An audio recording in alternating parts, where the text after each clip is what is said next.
So, welcome everyone to this week's Origins colloquium. It's a pleasure to welcome Andrew Sejari to give the talk this week.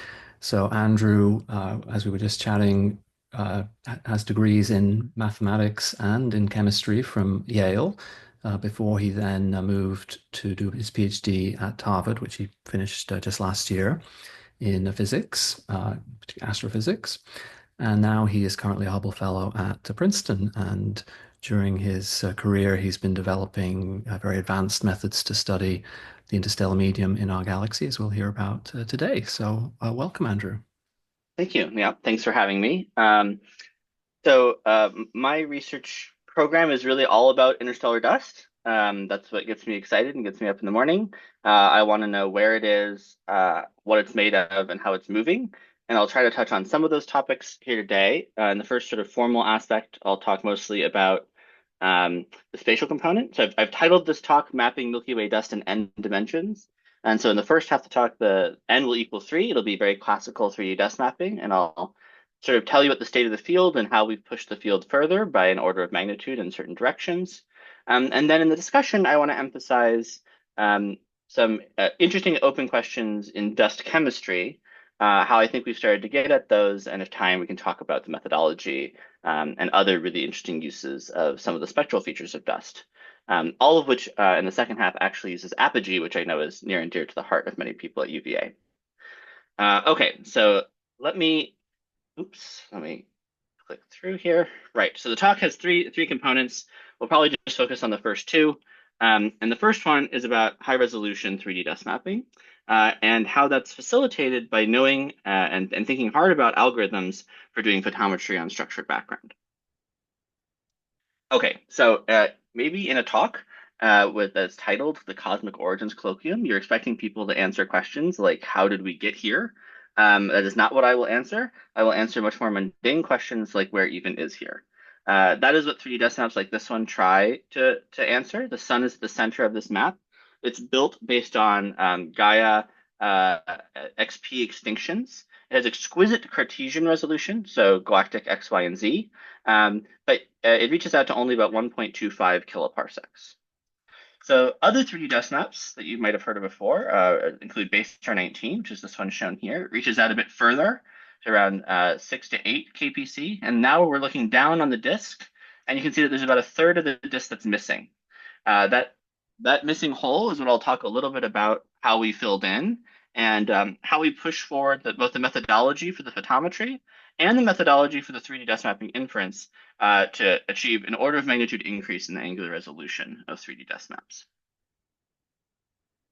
Okay. So let me just start with some context. I'll be telling you about how we map the 3D structure of our Milky Way, and we do that with this technique using extinction-based 3D dust mapping. So what do? We measure a bunch of stars, and there's dust between us and those stars. The light from those stars is extincted and reddened as it passes through the clouds before reaching us here on Earth. And the name of the game is to look at a bunch of different stars at different distances that probe different lines of sight. So they probe different combinations of these dust clouds, and then reconstruct what the distribution of dust must have been in order to have observed the colors that we see of the stars. And all of that means that you have to know what you think the colors of stars look like. You have to have some sort of stellar model. So we facilitate sampling over extinction models and stellar models with this brute force sampler called Brutus, originally written by Josh Spiegel, that parameterizes our understanding of stars and then allows us to achieve distance extinction posteriors. And then we can ask what dust distributions along each line of sight are consistent with the posteriors for stars in that given line of sight. Okay, so before I tell you about our contributions, I thought I would zoom out a bit and tell you a bit about the current state of the field. And to do that, it's really important to compare not only to these extinction-based dust maps, but to also think about emission-based dust maps, which I'll show you on the left-hand side of the slides. So emission-based dust maps are basically just saying, let me look at some hot dust and look at it radiating in the near infrared or in the infrared. The most famous of these maps is probably this map here, based on IRAS and Derby data. This is often called SFD. It has an angular resolution around 6 arcminutes. Okay. Uh, On the right here, I'm showing you the first extinction-based dust map that I started the talk with that had that exquisite Cartesian resolution. But you'll notice that this field, which is matched in this little test region just off the galactic plane, is extremely blue. And that's because it's based on Gaia XP data and it doesn't reach out very far. As I told you, it only reaches out to 1.25 kiloparsec. So it's missing most of the dust that's captured by 2D emission-based dust maps. And where it does have it on the bottom left-hand corner, it actually has much lower angular resolution, around 14 arc minutes, compared to a map made in 1998, 2 years after I was born. Okay, so there's a lot to be done here in terms of trade-off space, and I want to just try to emphasize that some maps that are great on one axis, right, Cartesian resolution might be bad and angular resolution might be bad in distance, and so we have to piece together these different data sets and different techniques in the different regimes. So the second dust map I showed you was this Bay Star 19 dust map. Here you can see a morphological comparison to the emission-based dust map on the left starts to look much better. It's capturing more of the dust. That comparison becomes even better if I switch to something a bit cleaner like Planck's GNILC map. And now you can see that there's a pretty good one-to-one correspondence in the structure, although on the top right-hand side of the plot, Bay Star 19 becomes a bit noisier. And we'll understand why that is in just a second. Okay, so this was sort of the state of the field for a bit, but emission-based dust maps really ran away with a game of high angular resolution dust mapping, trying to understand the photometry substructure of the ISM. And one of my favorite examples of that is images from SPIRE, the SPIRE instrument on Herschel. So here's an example of that on this test field shown on the left, where you can see all the way down to 36 arc seconds. You're seeing beautiful photometry structure in the ISM and in the dust. That's just totally not something you could access with a map like Bay Star 19 on the right.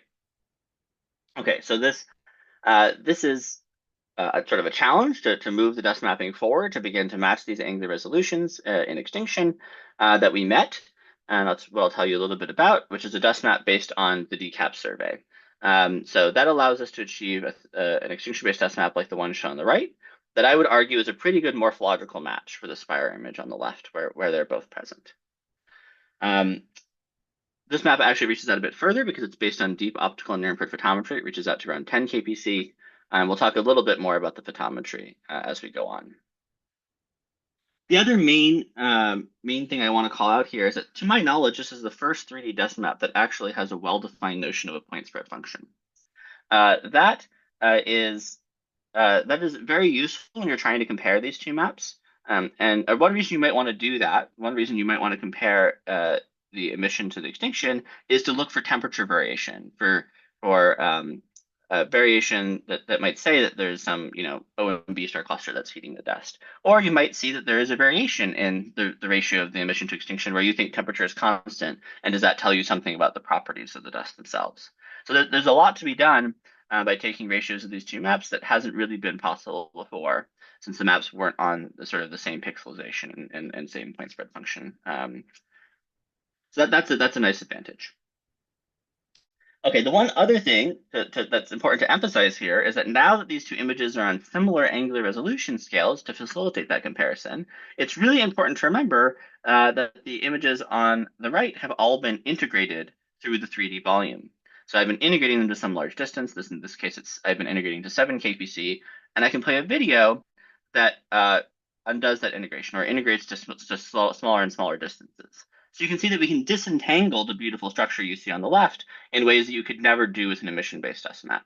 So there's that nearby dust that we saw at very low angular resolutions in the Gaia XP map. There's a horizontal feature at around 3 kpc, and this feature around 5, and this very top loop around 7. And this explains why the top right of Bay Star was pretty noisy. The photometry that Bay Star 19 was based on, which is pan-stars, wasn't deep enough to be capturing extinction at these distances, but it is captured by this map based on DCAP's data, and it's captured in ways that capture the exquisite resolution of the features that is reproduced clearly and validated by the Spire image. Okay, so this is the little test region we've been looking at. Here's that little arch and loop. It's not possible to display the entire resolution of the map on any high resolution screen, so I'm just doing some zoom ins and pans so you can see the full survey footprint. Little globules of dust getting disrupted. As we're panning across the plane, you'll see famous molecular clouds like Musca here moving across. And one thing that I just am always hit with when I look at an image like this is how filamentary the ISM is, how much we should not be describing it with a simple power spectrum, and we need to respect its non-Gaussianity. So that's one thing I've been working a lot on in my career is thinking about non-Gaussian statistics or statistics that go beyond the Gaussian limit. And I'll just end here with one of my favorite zoom-ins in the video, where you can see these overdensities, these ridges in the dust. These are real. This is not an artifact, and it looks like it's dust getting swept up in some sort of feedback event, some sort of shock maybe. And I've never seen this as being accessible in any other 3D dust map to date. So we could actually study the structure of these feedback events in the dust. Okay, great. So, oh, good. I will always take positive comments in the chat. I should probably compare it to other 3D dust maps. Um, so here I'm showing you in a GIF a comparison of the DCAPS dust map on the bottom right, merged with the Baystar 19 dust map, which covered the northern sky by Pan-STARRS data, and the top third or 2/3 of this plot. And so that by combining DCAPS and Baystar 19, which use similar dust mapping techniques with different photometric data sets, although there have been some improvements to the dust mapping algorithms in the DCAPS map. But combined, we reach out to 10 kiloparsecs, which is really unprecedented, and there's no other 3D dust map on the market that can do that. This is our best view, our most complete view of 3D dust out to very large distances. And I'm flashing that back and forth with a representative map, one of the many dust maps that was built based on Gaia data, mostly Gaia XP data. So here I'm choosing the 5 kiloparsec version of the Virtually 2022 map. That's the smaller cutout that you see in the GIF. And what I want you to notice is that nearby the sun, which is in the center of this plot, in the solar neighborhood, these two maps look pretty similar, right? They look like we're seeing the same sort of structures. The clouds are about the same distances. But at much larger distances, you can see that the Gaia data really falls off past 2 kpc. And so these other dust maps are pretty uncertain about where the dust clouds are. Some of them are real, like you can see that one, for example, is somewhat resolved in Gaia XP and very clearly resolved in Baystar 19. But especially towards the galactic plane in the DCAPS map, it becomes really uncertain in Gaia, and then we clearly resolve these clouds and voids. That's just the power of deep optical near-infrared photometry, something that's near and dear to my heart. And then at larger distances, I want to call it the fact that all 3D dust maps kind of look bad. And they look bad for a pretty obvious reason, which is that as you go further from the sun, we have larger and larger distance uncertainties. And so we become less and less sure about where to put the 3D dust. And so you might say, now that these maps at the edges look all smeared out, are we really even learning anything at these larger distances?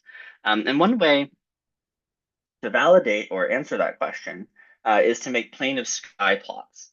So this is a integrated plane of sky on the bottom panel, and then different slices on the plane of sky in the top panel. And I'll play the video.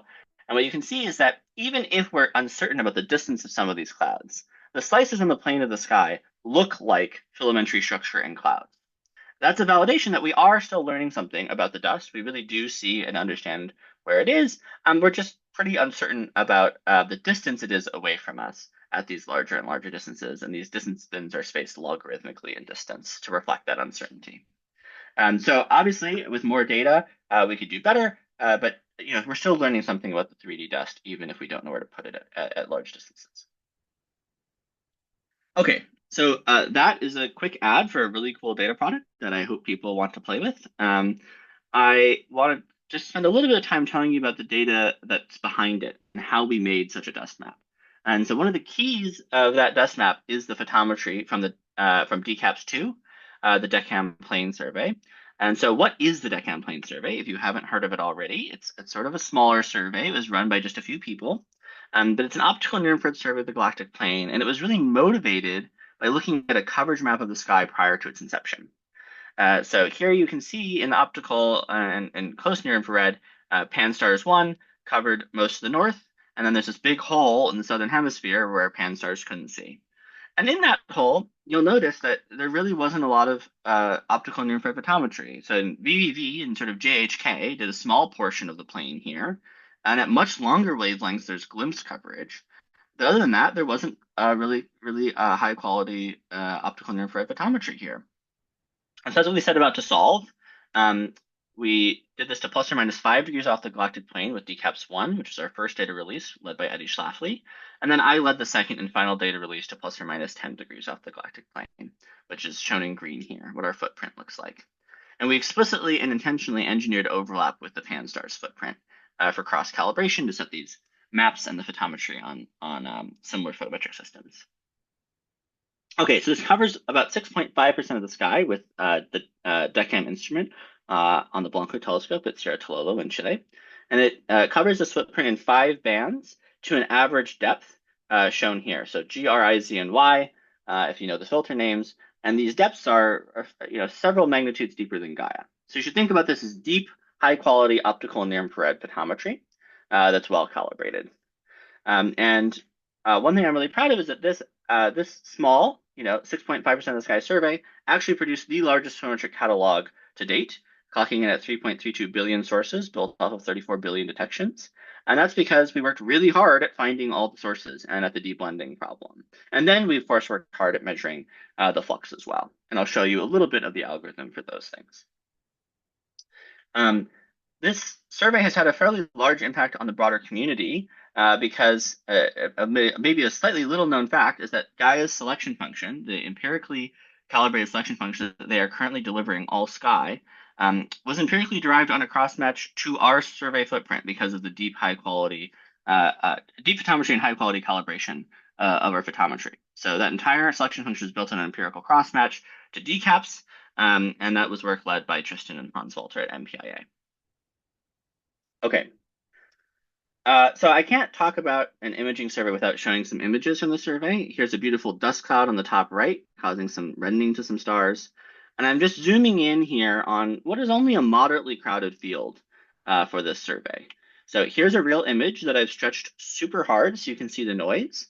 And I've done that for a very particular reason, which is that now I'm going to show you the model. And I'm going to flip back and forth between those just a couple times. Hopefully Zoom isn't totally destroying the effect. And I would argue that you would have a very difficult time finding something in the model that you thought wasn't real, that didn't look like it was real signal. And you would have a very hard time finding something in the image that your eye would say is pretty clearly there that doesn't appear in the model. Okay, and so that's the problem of source identification explained visually.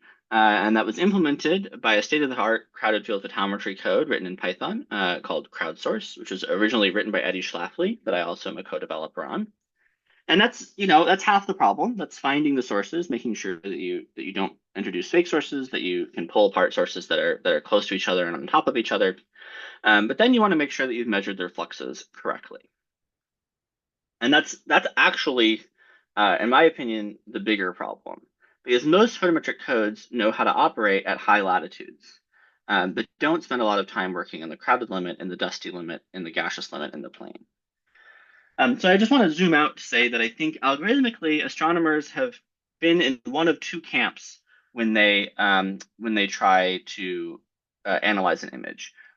One is to just view an image as a sum of point sources, like this image shown on the left, where you say, I see a bunch of bright points, and I will drop down, some constant times the PSF at each location until the residuals are flat.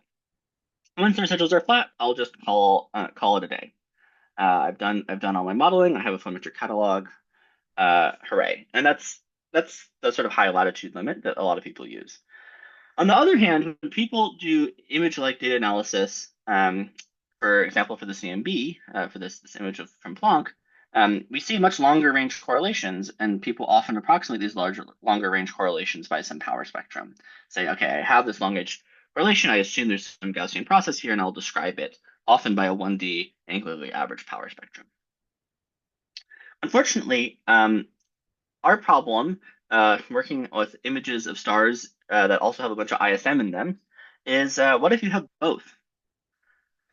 Okay, if you have both, where you have crazy complicated long-range correlations of dust and gas and stars, you have to handle these two limits simultaneously, and that's essentially what I'll describe as what we do. And the way that we do it at the core is that we just leverage the off-diagonal correlations, the correlations of pixel I and pixel j for any arbitrary pixel ij spacing. That is what makes these two images distinct. If you have a prior on what these correlations can look like, you can use a Bayesian framework and pull them apart. And so, the image on the left here, the correlations fall off very quickly because they're defined only by the point spread function. Whereas on the right, there's a much longer range correlation set by the power spectrum of the CMB. Okay, so let's get practical. Um, Here's a real example of this problem from a real image from the DCAP survey. It's one of my favorite images to show this on. And the problem is, how do we separate the background from the stars? This is some H2 region, near H2 region known as CD116. And the problem is illustrated by this image where maybe I want to measure this star that my cursor is pointing to. I want to measure its flux. And what do I really want to be careful of? I want to be really careful that I don't accidentally count photons coming from the hot gas that's coincident with that star in the image. And I don't accidentally attribute that to the flux of the star. That's a hard problem. And the way that most photometric pipelines are going to try to deal with that is they're going to use a locally smooth background model that's smooth on scales much larger than the point spread function to remove the background and then drop down point sources at each location. Okay, if you do that with a moving median background filter, for example, you would obtain residuals like those shown on the right. So that's this little cutout of the center of the image here, reproduced as residuals on the right. And you see this very characteristic negative, positive, negative pattern as the filament moves into and out of the moving median filter. Okay, so a lot of my sort of stellar focused friends tell me, who cares? This is an indication that you've only mismodeled the ISM and no one cares about the ISM. That's of course not how I feel, but that is one opinion. But even if that is your opinion, even if you're only a stellar person and you only care about your stellar catalogs, you should be worried and you should want to check that this mismodeling of the background hasn't biased your stellar catalogs. And the way you can check that is you can inject sources of known flux and ask how you can recover them. And if you do that and normalize the result by the error bar coming out of your pipeline, you see that you are making very large, much larger than plus or minus 5 sigma errors that are exactly correlated with the residuals shown on the right. Okay, and what does that mean? That means that you've introduced a spatially correlated bias in your flux and your flux uncertainty that'll poison any sort of downstream analysis that you're trying to do.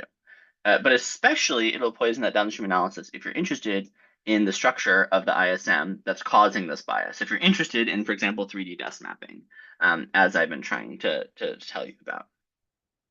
Okay, and so here I'm always, whenever I show a conventional result, I'm showing a result from crowdsource, that pipeline I mentioned before. So we're really just critiquing ourselves. And so what do you do when your first pipeline doesn't perform as well as you'd like? You write a second pipeline, and this time you write it in Julia. And so that's what we did. We wrote cloudcover.jl, which is advertised here and publicly available on GitHub. And it essentially solves this problem by doing background interpolation. So it asks the question, for each star, suppose that star wasn't in the image. What is my best guess for what the image would have looked like without that star? And not only do you get a mean guess at what that image would have looked like, you actually also get a distribution or for possible images that could have been there, reflecting your uncertainty and reflecting how much information you've learned from the rest of the image. And so it allows you to correct not only the flux, but also the flux error bars and get a z-score distribution that's very normal. And I would argue, in comparing the image of the left to the image of the right, significantly reduces the correlation between the photometry and the photometry structure. So I won't say too much more about the technical details unless people want to talk about it. But this is essentially using a method akin to Gaussian process regression. And so what you're doing is you're saying, I have some pixels I can see, and what is my conditional estimate for the pixels that are being blocked by the star based on the pixels I can see and some prior learned from the data. Okay, so those are the two main sort of algorithms that go into extracting this photometry. And then this one being the main improvement in the quality of the photometry, DCAP's just providing a much larger density. And then we also pushed forward some of the 3D desk mapping mechanisms and methodologies that I haven't had a chance to talk about. Oh, right. Sorry. One other thing I want to mention is that I had an amazing summer student, Dev Talapnini, who was working with me, who is now at Ohio State as a graduate student, who has showed that, here I pitched everything from the perspective of trying to make a higher quality stellar catalog. But you could also view this as just trying to make star removed images of the ISM to study the ISM itself. And if you wanted to do that, what Dev has shown, and her work is coming out soon, is that even with a technique with the word Gaussian in its name, sort of something like Gaussian process regression, by conditioning on the data you can see, you can actually correctly reproduce higher order statistics, things like the endpoint correlation function or the wavelet scattering transform, in a statistically consistent way. And you can use these now star infilled or star removed images of the ISM to study these higher statistics and non-Gaussianity of the ISM. Okay, so I just want to end by giving you a little bit of a perspective at the end of the formal part of the talk here for what we should do next for 3D desk mapping. And I think for 3D desk mapping, the obvious thing to do is to push on scale. And you can push on scale in both directions. So one direction is to go to smaller scales and to map out much smaller substructure of the ISM. One of those things one of the ways I'm pushing on that is a collaboration with Josh Peak and others at Space Telescope, looking at subparsec emission using light echoes. In this case here, this is a light echo from the supernova Cassiopeia A. And so I'm not actually interested in any of the really cool stuff going on the left-hand side of this image. I'm interested in just this glowing yellow bit on the bottom right. That's shown here. And what's going on is that a pulse of UV light from the supernova is traveling through the interstellar medium and heating the dust, and then the dust is re-radiating, and that's lighting up the dust. And if I take only one of the filters from this NIRCam image and plot 3 different epochs, you can see that you're actually, as a function of time, tracing out different slices in the distance direction of the dust. And this light propagation time separation in your slices gives you distance resolution in that direction that is just unprecedented, something that we've never been able to have before. And then the high angular resolution of JWST also allows you to get at very small spatial scales in the plane of the sky. So this has the opportunity and presents the opportunity to push these 3D desk maps down to much smaller scales and learn about some fundamental natures of the structure of the ISM at small scales. And then on the other direction, we want to map much more of the galaxy. I've been doing a lot of work in coordination with the Roman Galactic Plane Survey Definition Team, and 2 of its members specifically, Catherine Zucker and Eddie Schlafly. And so we've been looking at sort of this artist conception map of the galaxy. And the first dust map I showed you, this really exquisite Cartesian resolution one, reaches out to only about 2 kiloparsecs, which is shown here. The second one I showed you, which completes our view to 10 kpc, covers a much larger fraction of this artist conception of our galaxy. But we'd like to go further. And that's something that we could achieve with the Roman Galactic Plane Survey if we engineer it correctly. This is obviously a completely hand-drawn line for how far we could go, but we're working hard on doing the projections. But I just want to emphasize that even in this hand-drawn line, we know that there's going to be strong galactic latitude dependence in this maximum distance we can reach due to both extinction horizon and crowding. So both those effects are important, and we're just trying to work out exactly how much we can map, but we have the opportunity to start to reach past the galactic center and map the other side of the galaxy in 3D dust, at least in part, and that's really exciting. Okay, so let me just summarize this first part and say that I've shown you at least one thrust of my research program, which is on trying to improve our understanding of the complexity and the spatial complexity of interstellar dust. I've shown you an order of magnitude improvement in 3D dust maps, facilitated by going to this DCAPS-based 3D dust map. It's your first and only 6.1 billion voxel 3D dust map that you've ever seen, which is just exciting. This work, by the way, is being co-led by myself, Catherine Zucker, and Josh Spiegel, who are about to put this paper out on arXiv. It was facilitated by writing pipelines that can operate at scale on some of the largest data sets in astronomy, like this DCAPS2 data set. All of the pipelines are totally open source. So crowdsource and Cloudcover have been constantly developed publicly and are still public on GitHub. And all the figures in this presentation can be reproduced on Zenodo with some data sets and Jupyter Notebooks that we've posted there. Several other people are important to thank. The Deccan Plane Survey would not have been possible without a large group of people who are involved in the planning, data reduction, and observations, who are shown here, and then several other collaborators who helped on the 3D dust mapping part that I have not yet had a chance to call out. So with that, I'll just end showing you and just a loop of this really cool video.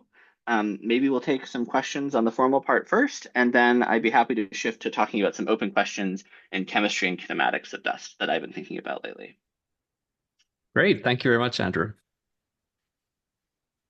So, yes, we have plenty of time for questions and an open discussion for the next basically half an hour or so. And I know you've done work with the diffuse interstellar bands as well, with APOGEE, and maybe we Yeah. can come back to later. So, if you have questions, though, related to what Andrew's just presented, now's a great time. And yeah, Gina, why don't you go first? Hi there. Great talk. I was curious, how do you guys get distances for this new map? Yeah, so all the distances are Stellar based. distances, I mean. Yes. Yeah, no, I get that.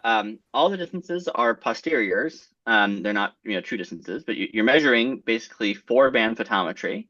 And with four bands, you can fit a temperature, you can fit an extinction, and you have one extra degree of freedom essentially for a chi-squared check.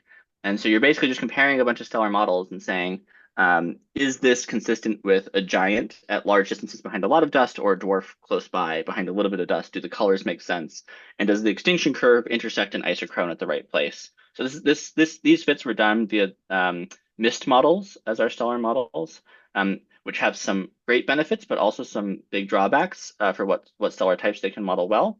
And there are some degeneracies in these posteriors. And so there's a lot of really heavy MCMC that goes on to sample over those posteriors and handle these bimodalities. You can put more priors on things like example, we didn't include proper motions.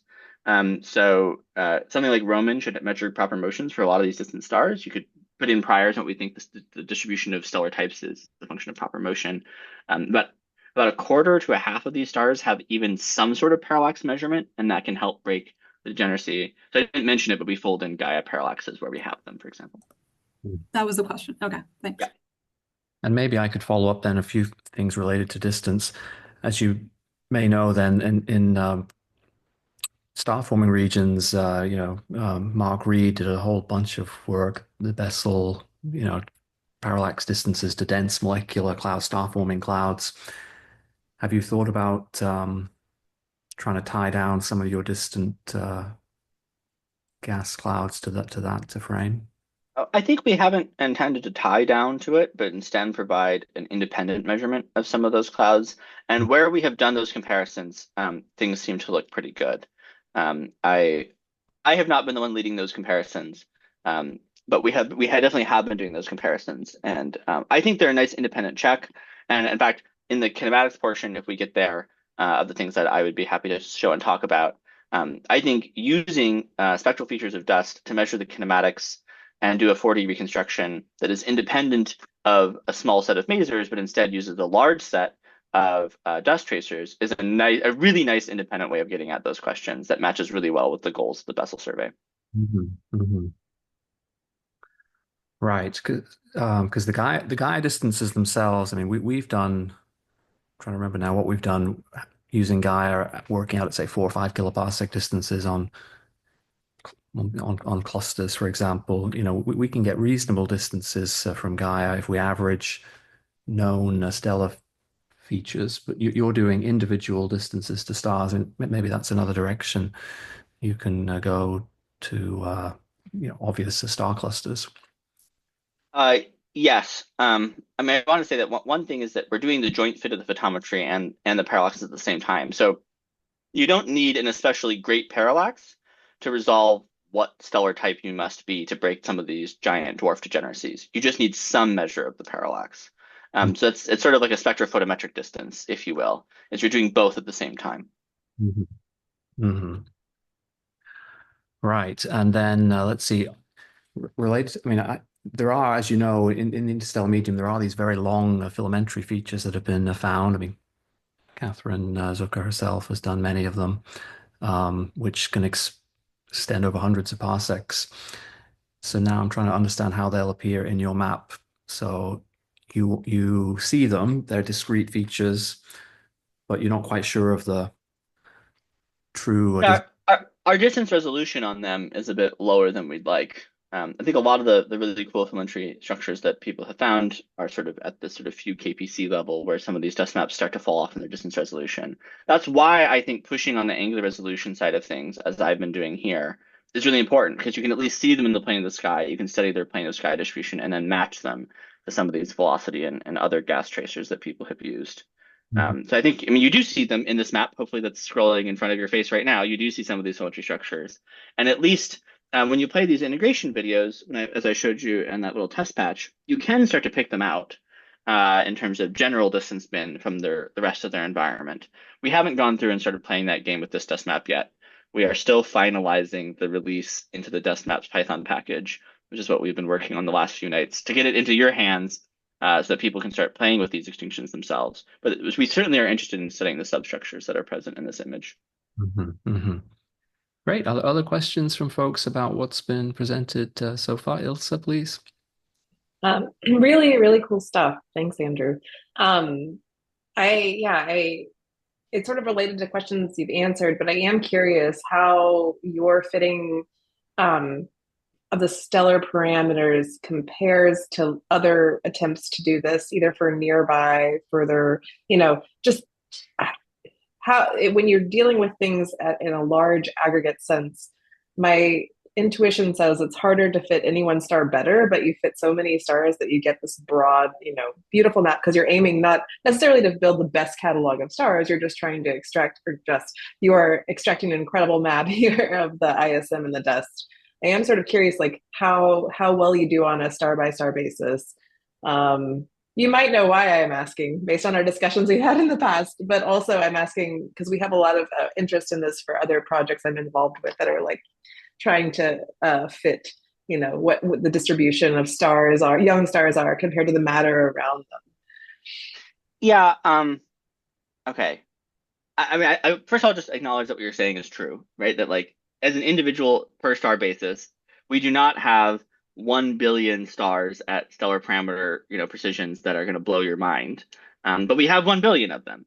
So that should blow your mind in a different direction, right? And so I think the best comparison to do is to something like the Gaia XP catalog that came out with sort of a few 100 million stellar parameters. But there, I mean, what do they have? They have an R of 50 spectrograph, right? They have 100 bands or some 80 bands. If I had 80 bands, I could also do much better on the T effective. Most of these stars have 4 bands of photometry.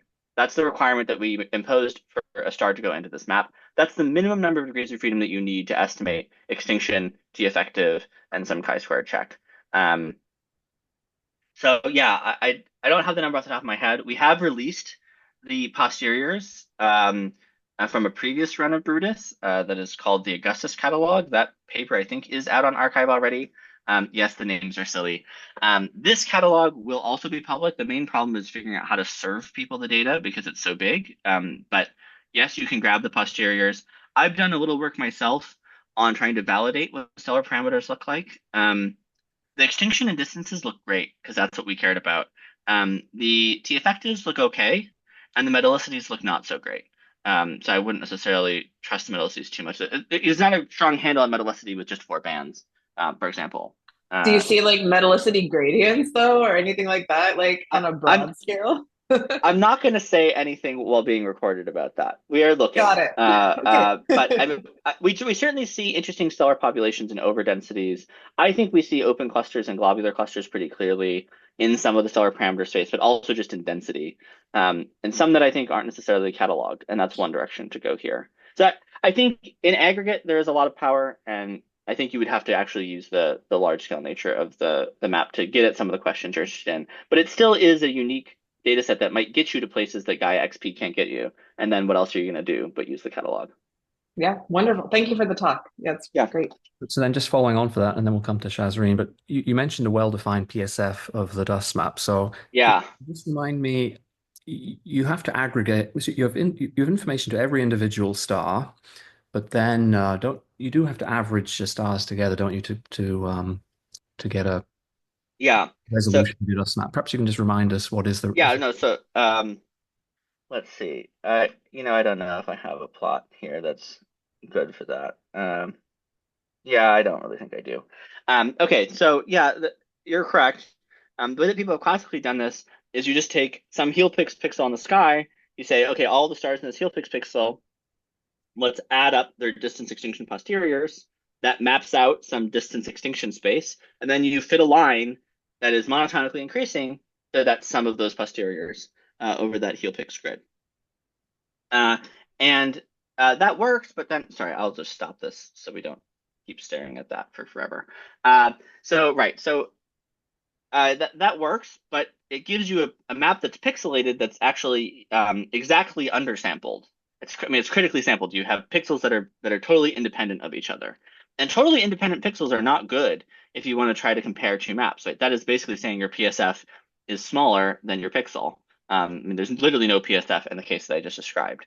So what we've done here is that we've done a manual Gaussian weighting function that weights the posteriors of all stars as a function of distance from the center of each pixel in the map that I'm delivering. And that weighting function, I mean, actually gives you an increased sense of resolution, because you're saying the stars towards the center of this pixel, upweight them, and maybe they're more dusty, and maybe you're tracing out these narrower filaments, and we've made it so the map is exactly well sampled. And it significantly increases the computational time on the inference side, because you're using each star several times with slightly different weights in the Gaussian function, because it leads, it extends into several pixels nearby. So it significantly increases the computational cost, but at an order of magnitude improvement angular resolution, it's worth it. And we have some tricks to help speed it up. But yeah, you're absolutely right. We have to pool over stars for each line of sight. And we drop lines of sight that don't have 10 stars in them. And we don't know what to do on those lines of sight. And so we actually infill the map with a Gaussian process in places where we don't have 10 stars. It's a very small fraction of pixels, and we put that in a bit mask that we give to the users. But yeah, that is an important consideration. So what is the rough, is there a constant PSF across Yes, the? there's a constant PSF, and it's about 1 arc minute. It's a little less than 1 arc minute. Okay, great. All right, Shazreen, please. Thank you so much. This is really incredible. I'm just blown away. The maps are amazing. I had a question about this. I was very excited to see the ridges and the feedback. What is happening there? And then I started thinking a little bit about Meerkat and the deep images that we get from Meerkat. Have we tried overlaying those things? Because if it is supernova remnants and things like that, I mean, maybe you'd be able to identify like what's causing that. But I also missed the beginning of your talk. I'm so sorry. There's no schools, so Yes.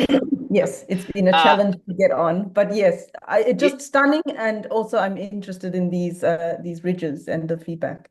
Me too. I don't think there's supernova feedback specifically for those cases. I haven't spent a lot of time looking into them yet. We hope people do. Okay. We want people to reach out and do that. I have not even thought about overlaying with Meerkat, but that's a very good idea. And so maybe we should do that and talk more about it. But yeah, I think the question is sort of what scales of feedback are we going to be able to resolve in these dust shocks or these dust overdensities? I don't yet know if big stellar winds could be things that we could see. I think we have to work out the scales. That's one of the reasons that the 3D-ness is helpful, is that you then know not only what the angular scale is on the sky, but at what distance it is, and maybe what physical scale it is. No, just really incredible. Thank you so much. And I'll email you. Thanks. Okay. Super. Great. Well, we have about 15 minutes. Maybe you want to mention this third component of your. Yes. Okay. So I clearly will not get to kinematics and the details and methodology. I would be happy to regale anyone with that if they wanted to hear about it at a later point in time. But I want to talk about chemistry a bit, and I want to talk about APOGEE a bit, both of which because I'm here talking at least a partial UVA community. So let me talk a little bit about diffuse interstellar bands, which is one of my other passions. And I want to tell you about an open question that I've had for a long time and a partial answer, and why I think this shows that diffuse interstellar bands can act as chemical tracers. Okay, let me get this thing moving. Okay, so first of all, I should tell you what a diffuse interstellar band is, in case you're not familiar, often called a DIB. And I think a DIB is basically defined by this plot here, which is that you look towards a star, and you see an absorption feature that you think is associated with the ISM, and you think it's associated with the ISM either because of velocity or because of this plot, where the strength of that feature, the equivalent width, which is shown on the y-axis here, tends to increase with increasing extinction along your line of sight, where the extinction has been measured some other way through some broadband optical filter. So that's essentially what defines a DIB, is it's some narrow spectral feature that has this relationship. And narrow means here, sort of a few angstroms. is generally the width of these features, although some of them can go up to around a nanometer. Okay, and so if you assume that there is this relation between this spectral feature and extinction, people have classically said that this means that there's some large molecule associated with the dust, and that is not necessarily known. There's only about one molecule, one carrier that's known for DIBs, which is C60 plus. The rest of them are unknown, but you say there's some molecule associated with the dust, and there's a strong correlation. That means that you can actually get a velocity for the dust, which is the part that I won't have time to talk about. And it means that people have classically assumed that there's an equivalent width per unit extinction that's constant. That's the white line, right? Saying that there is this constant relationship. And so I looked at this plot for a long time. And really, even the first time I saw it, I was wondering how much of the scatter here is measurement uncertainty and how much of it is something real, something intrinsic. And so I worked a long time on trying to reduce the systematics so that we could look at and understand what that scale was relative to the intrinsic scatter. And so I'll just say that this is from one of my catalogs. I'm pretty sure I've removed most of the systematics. And the question I really want to understand is how much of the scatter around this line here is chemical. How much of this is reflecting chemical variations in the ISM, either ionization state changes or true chemical changes in like the carbon to nitrogen ratio. Okay, and I will try to partially answer that question in the next 3 slides. Right, so now I want to talk about extinction curve variations at scales at much larger wavelengths. So not a few angstroms wide features, but let's talk about things that are hundreds of nanometers wide that we would classically call an extinction law or an extinction curve.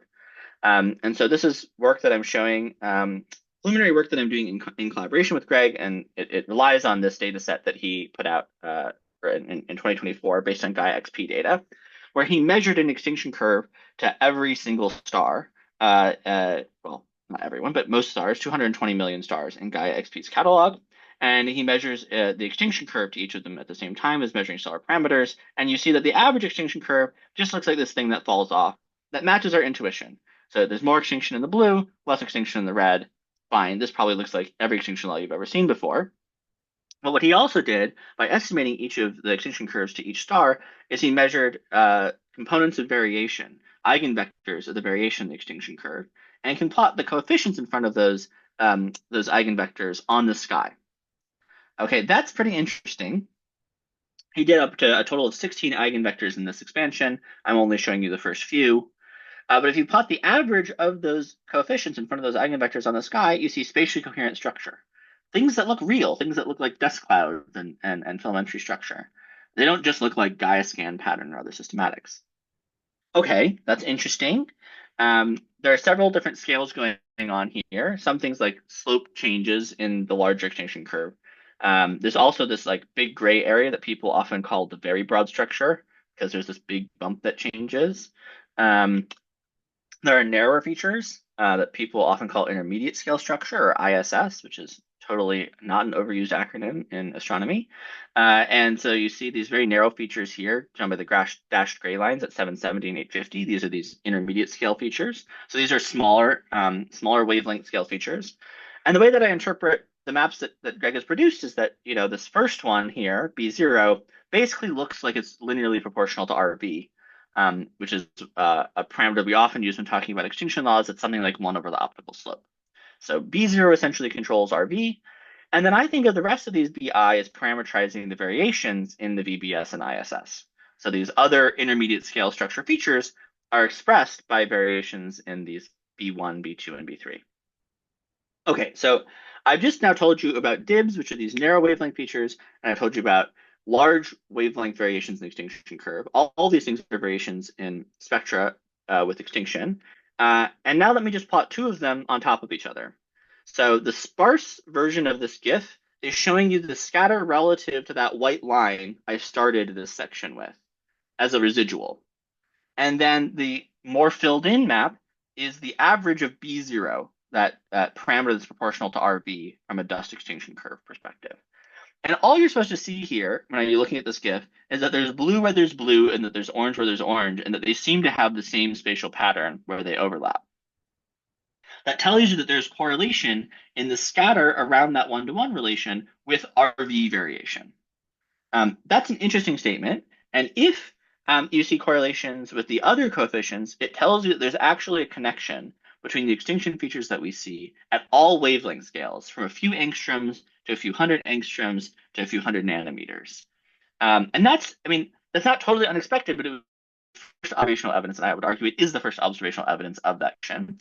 And in fact, we do see that. So here we can write the equivalent width per unit extinction as not only a constant, but we can expand it as a set of linear terms in these b sub I.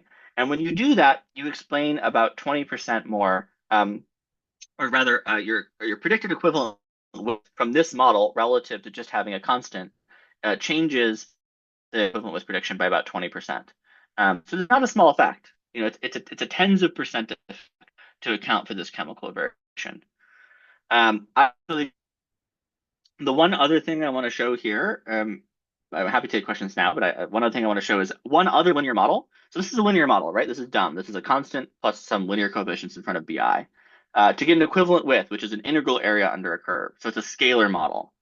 But you can do the same thing in your spectra. Okay, so you can also do a linear model of your spectra, and let me just show you that.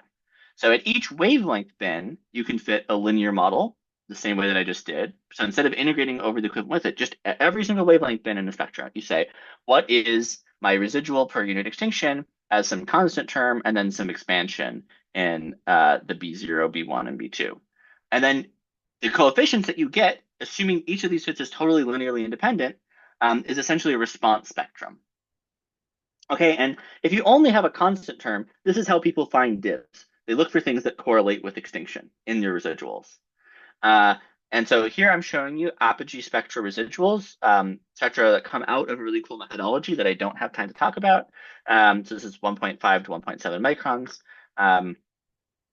And the 15273 angstrom DIB, the strongest DIB in APOGEE, which is the one that I showed that first plot on, is here. And if you stack them all in the rest frame of that DIB, this constant term looks like this. There are lots of bumps and wiggles.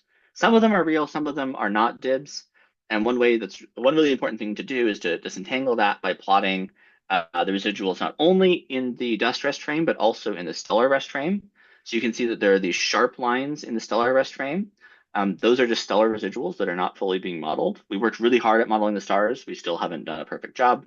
So you need to make sure to not accidentally call this bump a DIB, right? Because it's clearly a stellar residual. And you can do the same thing in the sky frame to be really careful that you're not making these mistakes. So can I? But once you've done, yes, please. So is the DIB getting stronger in as RV gets bigger, or is it getting weaker, or can you give us a sense? That is what we are about to look at. So Okay. this is just showing you the constant term, which is showing you how it responds to extinction. Right, but if you were to look at this D0 lambda term, the term in front of B0, you would see its dependence of the DIB on RV. Exactly. Okay, next slide. So I've set out the families of DIBs that we're going to look at, and here's the first one, just the strongest one, 15273, as a function of these higher order coefficients. So I'm showing you the response spectra. And so what you're seeing in the second row exactly answers your question, which is that the DIB is getting stronger as RV goes up. Okay, so we can see that, and this is normalized to be a percent change. So there's sort of like an 8% change in that DIB as RV goes up. The other thing I want to call your attention to here for this 15273 angstrom DIB is that there's some width of the DIB here in the top panel and the third panel. In the second and the fourth panel, it's much wider. So there's sort of a widening of the DIB feature in these directions, so in the B0 and the B2 direction. We don't really understand why yet. We're still thinking about it. This is in progress work, but that's kind of interesting. So there's a change in the spectral shape, not only the change in the strength as a function of some of these higher order parameters. Great. The thing that I'm most excited about is the next panel.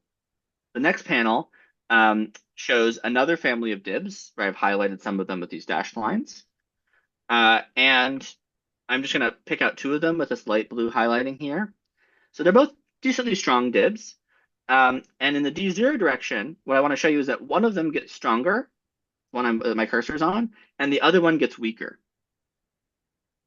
Okay, that is a clear signature that there is a chemical difference in the direction of an RV variation.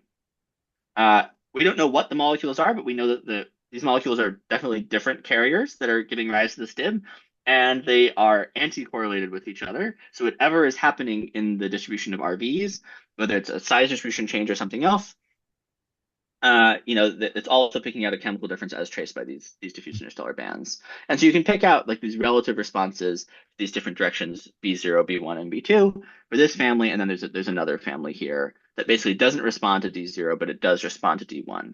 And so this is the sort of chemical information that I think is locked up in DIBs that I'm so excited about. So anyway, that's my last slide on this topic, but it's just such an exciting thing to do with apogee spectra and the chemistry of the ISM. I think now we want to start getting at that N that I started my talk with when we're talking about n-dimensional dust mapping. We can add a fourth chemical dimension or a fourth kinematic dimension to these maps and really explore the structure of the ISM. Yeah, now we need to know what these chemicals are that are these. Yeah. Great. We have just a couple of minutes left. If there are questions on this, we can take them now. But I wanted to hear your thoughts before we end on the prospects for kinematics with the DIBs. So perhaps if you can give the zeroth order summary, what might be possible in just a couple of minutes. Oh God. Okay. Well, basically, what velocity accuracy can we measure Good. the dust? Oh, I'm glad you asked that. Let me say one thing, which is why are we using DIBs for velocities?